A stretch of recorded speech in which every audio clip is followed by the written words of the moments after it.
zero बनायो मामा भाग्ने होइन कि हान न भाग कस्तो मान्छे हौ लामो गोली हान न गोली उताबाट हान तिमीलाई डराएको छु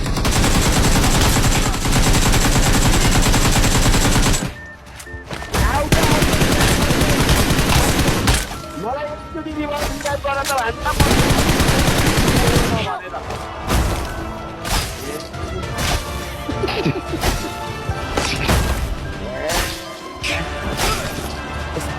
साथी सुन्न मामाले एक गोली हानेन र भागेको भागेको गर्छ न मुना पछाडि अनि मार्दैन भाइ भाइ गरेपछि हान्यौ मसँग M249 हुनुपर्ने रहेछ क्या यो बेला बुझेनौ मैले M249 होइन